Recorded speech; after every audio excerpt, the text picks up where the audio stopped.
Look around your house and think for a minute. Do you have too much stuff? Does your house feel cluttered? Do your friends think you are a candidate for hoarders? Well, there's a way you can fix this. My guest today is Lucy Milligan Wahl. She's the founder of LMW Edits, a boutique professional organizing company based in San Francisco. You don't have to throw up your arms and give up, surrounded by all that mess. After you hear what Lucy has to say, you'll want to dive right in and create some space. I'm George Siegel, and this is Homeowners Be Aware, the podcast that teaches you everything you need to know about being a homeowner. Lucy, thank you so much for joining me today. Thank you for having me. I am happy to be here.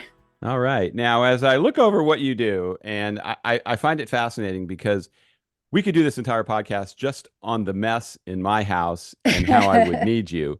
Explain to people exactly what your role is and how you help them with what you do. Absolutely. So what I do is professional organizing, and basically I take care of stuff. So I make sure that the stuff in your house is the right stuff. It's the stuff that you need, and you can find that stuff quickly and easily so you can stop worrying about the stuff and just get on with the rest of your life. Yeah, I probably spend half my time finding things, and it's such a waste of time. So let's go through some typical things. And we'll kind of solve my problems it'll be like a free consultation, but Perfect. I think most people have this problem as well. My office has got papers stacked all over the place because I moved from one part of the house to the other. So I have things that aren't filed yet, things that are sitting on desks, and I don't look like a hoarder, but it's really unorganized and hard to find things. How do I even begin to tackle something like that? Yeah, a lot of people struggle with paper. We're at this funny time in society where everything is moving to digital, and yet we still can't quite shake the need to have some paper documentation. Obviously, it's different depending on what work you do, what kind of like personal situation you have with like estates and property and whatever, but in general, I apply a very strong index of suspicion to any paper whatsoever. When I'm working with somebody on organizing documents, my first assumption is that we probably don't need most of it, because the only reason to keep a piece of paper is because you will need it again, which sounds really basic, right? Like that's super basic. But think about what you keep in terms of what you file. Like, did you file it because you're like, okay, I know I'm going to need this again. It's going to be this specific situation. Here's where I'm going to look. Or are you like, I don't know, this seems kind of important. I guess I should file it.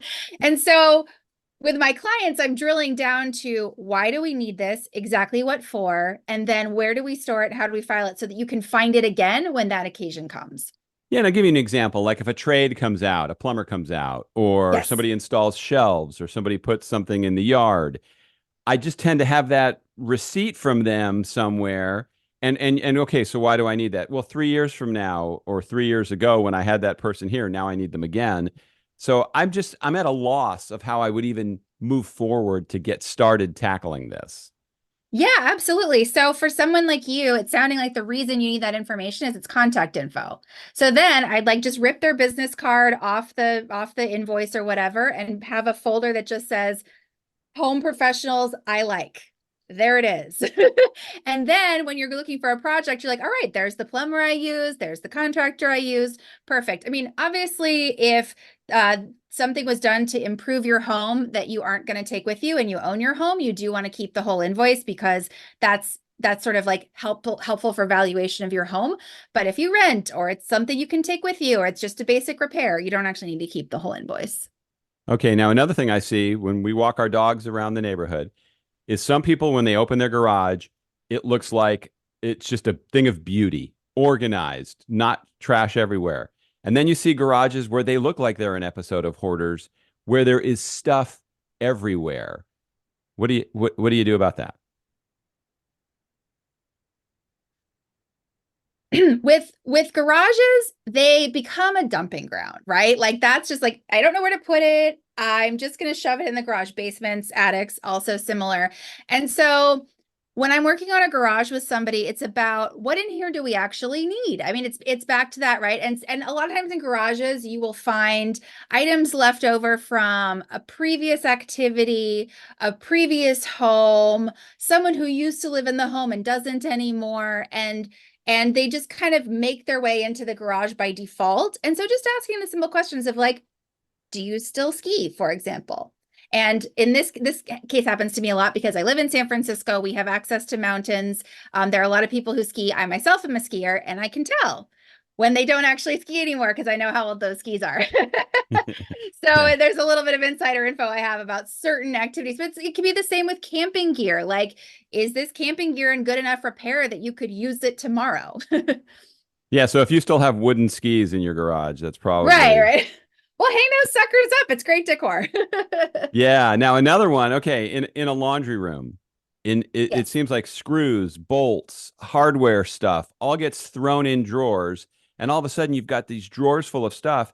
And I'm always afraid to throw something out because then I'm afraid something's going to break, and I'm going to have that flashback and going, "Oh, I saw where that bolt was." What would you do with all that stuff? So this is a place where self-knowledge is really helpful. So I have some clients who are quite handy. They do a lot of their projects themselves, and they know hardware well enough that if we do like little drawers of different kinds of sizes of screws and nails and stuff, that's going to be helpful to them. For someone like me who's not especially handy, having a bunch of different sizes of screws is actually not going to help me because I don't actually know what I'm looking for. So it's important to know like where your capabilities lie and where it's just not going to happen. So for example, say you put together a shelving unit and it comes with all the stuff to put it together, and there's like an Allen wrench and some screws, and they always give you some extra. And the temptation is to keep that extra. And my question is the shelving unit really going to ever need those things? And if it does, are you going to fix it, or are you probably just going to buy a new one? And that's an uncomfortable question to ask because just buying a new one sounds kind of wasteful to some people, and it can sound like that's not the correct decision. But it's important to be realistic and know, like, if I'm in a jam and this thing falls apart, what am I actually going to do? And what am I actually going to need on hand? Okay, now it's interesting. Now I also have a lot of broadcast equipment, and I know this, but it happens to my wife, it happens to my kids. We all end up with these older plugs, things Yes. that used to connect stuff. So if I open my closet, there's probably 20 plugs in there and cables and wires and all this stuff. And my fear again is throwing that out, and then I go, "Oh, gosh, I need to do something with my computer, and I'm missing cable number 7 that has Yeah. this and this and this." What do you do in that case? So I run into this a lot. Everybody's got all kinds of plugs and wires and stuff, even if they're not doing broadcasting. And what I do is I separate it all out and we go through it individually. And I ask the question of what is this for? And you being a broadcasting professional, you probably know what everything is for. And once we separate out the individual pieces, it becomes a lot clearer which ones you actually need, which ones you don't. What we do with our brains is we chunk. So it's like when you memorize a phone number, you chunk the sections of the phone number. When you see a pile of wires, you chunk that as one pile. And you sort of tell yourself, I either keep the whole pile or I get rid of the whole pile. And my job is to pick it apart and figure out what pieces you need and what pieces you don't. No, I need to get on that too. Boy, it sounds like I got a lot to do. Now, a lot of people have older parents, and the Yes. parents are living their lives, but they're not necessarily thinking of the day that they're not around, and all that stuff is just left behind. And then Yep. you've left your children with just way too many things to make tough decisions. The first thing I would say is, how can parents make it easier for their children, or should they not even bother, and it's just the kid's fault when that tragic or sad day happens? You know, there's a wonderful book that you may have heard of that I think it will help people think about this. And it's from the perspective of someone going through this herself. It's called The Gentle Art of Swedish Death Cleaning.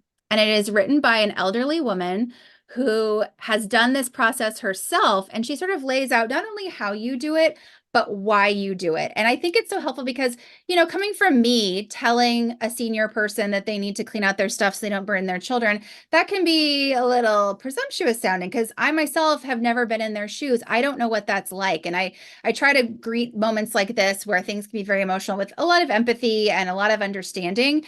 And so I think if you know someone who's thinking about, should I downsize, should I not, should I get rid of stuff, should I not, this book can be helpful because it really puts it in context in a way that's like from someone who's been through this experience.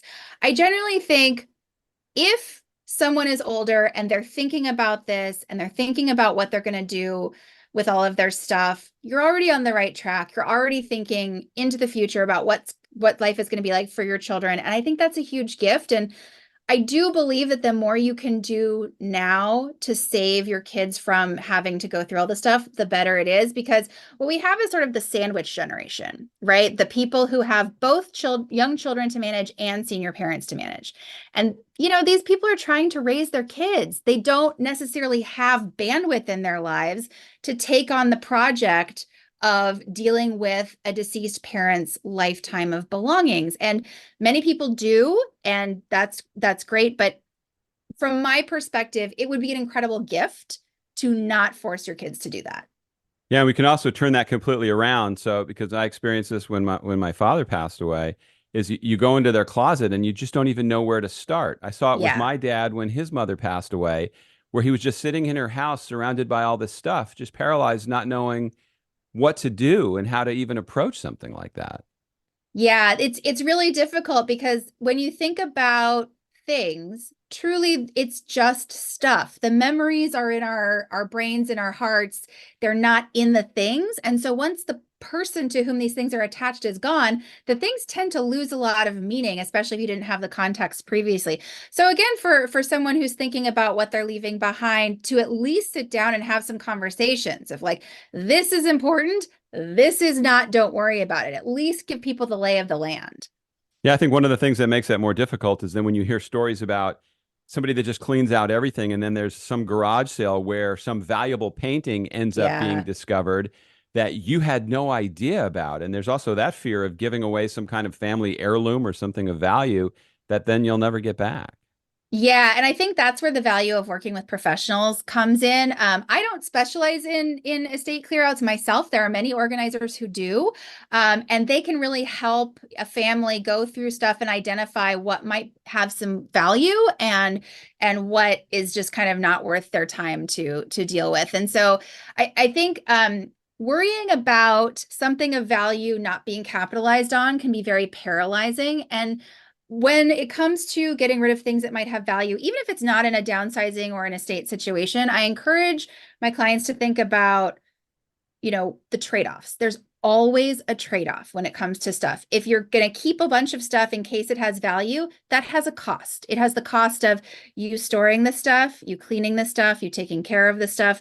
There's no costless alternative. So a lot of what I talk about with my clients is, okay, you can keep that, but let's talk about what consequence that has for your goals for the project. Yeah, I think it's things too like it could be jewelry, it could be baseball cards, it could be Mm-hmm. some kind of statue or figurine that you just don't know about. There's that fear of, my gosh, this could be worth a fortune, and here I just gave it away. Yeah, there's a really quick and easy way to at least get a little bit of a handle on whether something has value, especially if you know what it is.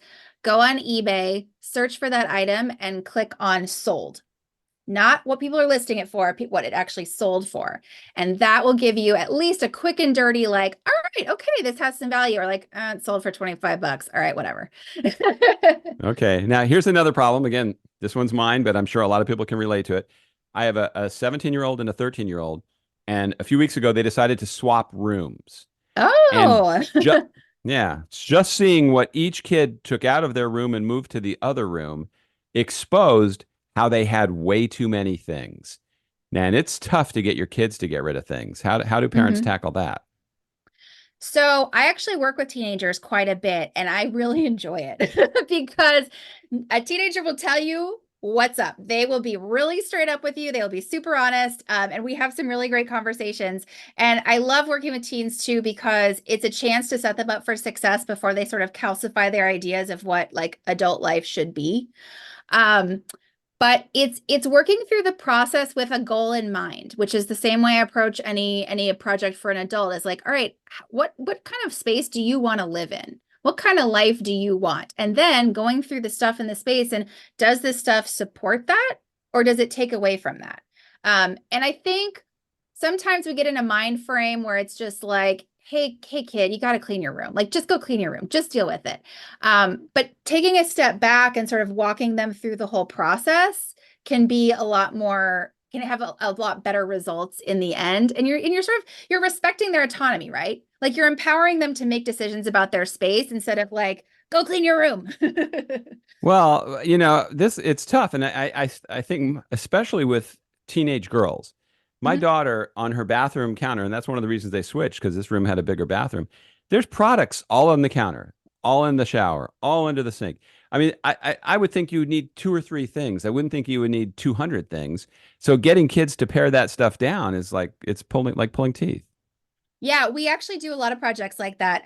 My organizing assistant that works with me is a big makeup and skincare person herself, and so I often have her do that job with teen girls because they can have a good conversation about what the products are, what use they have, and I think it's helping them figure out what's part of the daily routine, what's part of the party like special day routine, and then what do I actually not need because I tried it, I don't like it, the color doesn't work for me. These are the conversations that we have, and I think people try and skip over that part. They try to just be like, hey, get rid of it all.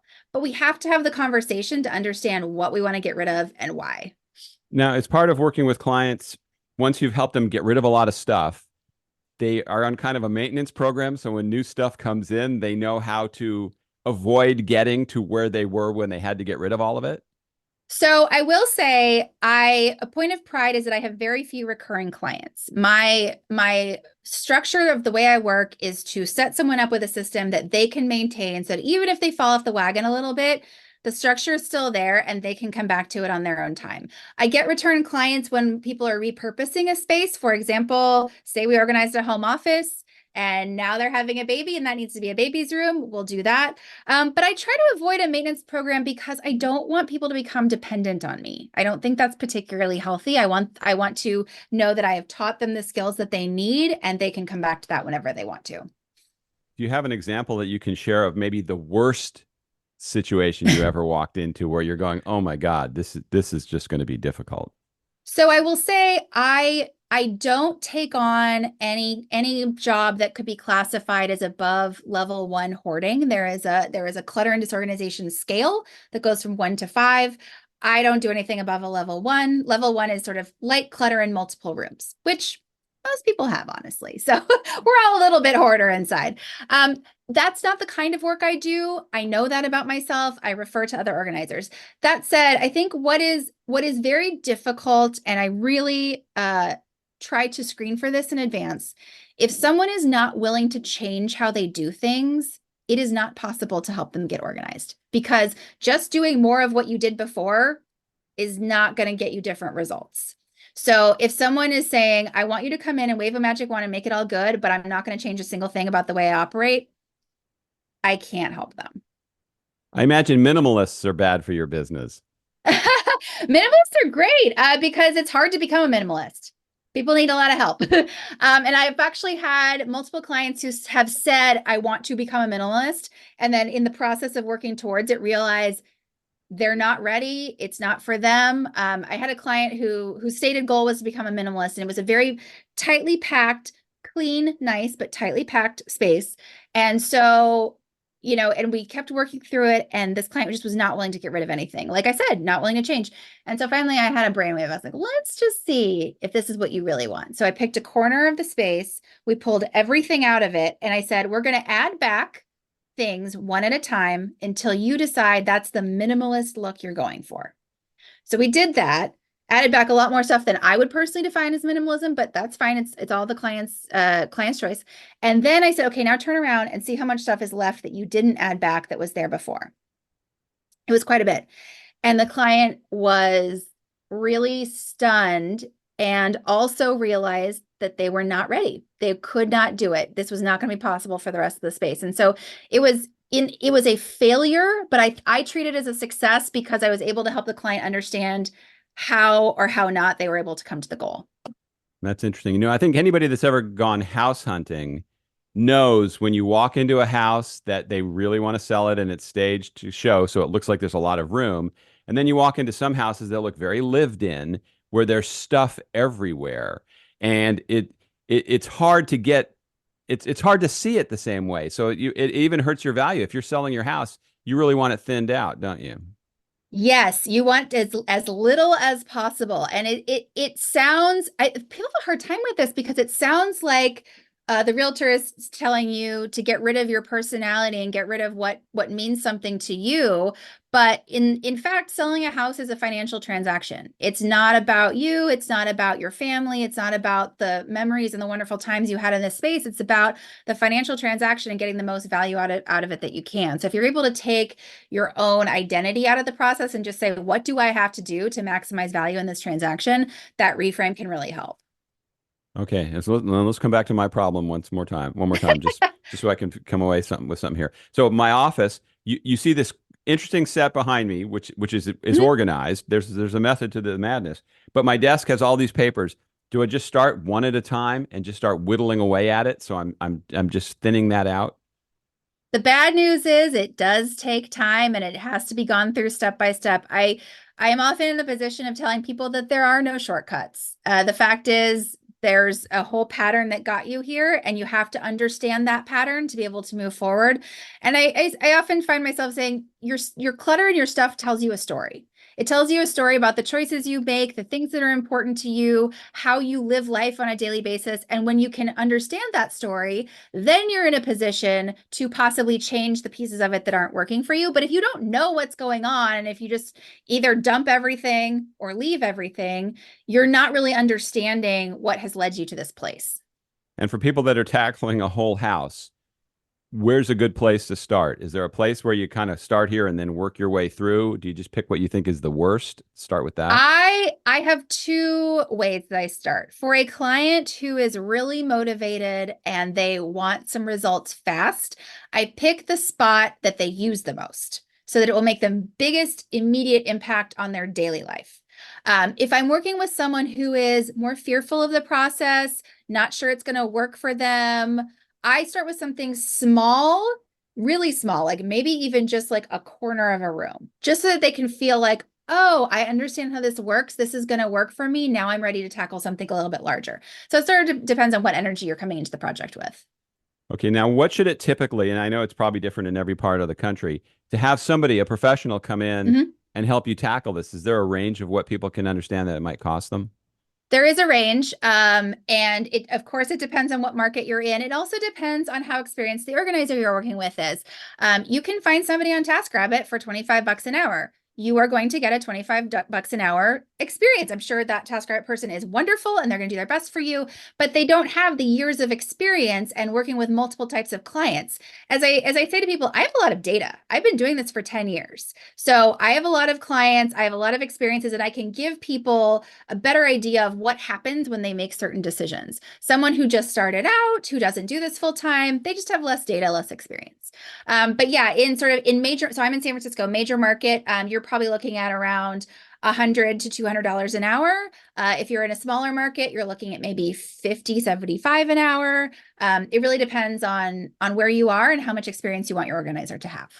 Okay, now that sounds like it could get expensive. So how much time is typically needed? So, if I want to thin stuff out of my house, am I looking at I have to spend thousands of dollars, or is it after 3 or 4 hours, we're going to have made a pretty good dent in everything? Right. So my general estimate to declutter a room is between 4 and 8 hours. And that is a lot. And again, I'm sort of giving the maximum full service estimate because I work with very busy professionals and their families. They're willing to throw money at this problem. They don't have the time to sit down and do it all themselves. They need me to come and accelerate the process. There are organizers who don't charge as much, who have a little bit of a different perspective on the time it takes to declutter, but I am very thorough. So I'm getting through absolutely everything. If I could just win the darn lottery, I'd fly you in. You're right. That that's something that I'm certainly going to think about. So let's give people a takeaway here. I have a mess in my house, and I want to get going. I want to do something positive. Tell me the first thing I should do. So the first thing is to pick a small defined area, pull everything out of it, and decide what you're going to keep. So I'm talking about like one drawer, one shelf, just one little thing. Because if you try to tackle too much at once, it becomes super overwhelming. And then you kind of quit halfway through. And quitting halfway through is sometimes even worse than starting because you have a bigger mess than you started out with. So especially if you're going to tackle this on your own, I would take little piece by little piece. The I'm going to organize my whole house in one weekend doesn't have a good success rate. Yeah, and I think if people could just get up to speed with this, then if they ever decide to relocate or they want to do things, they're not, even when you move, somebody once told me if you have a box that you haven't opened in a certain amount of time, just get rid of it once you've gotten there because you're probably never going to use it.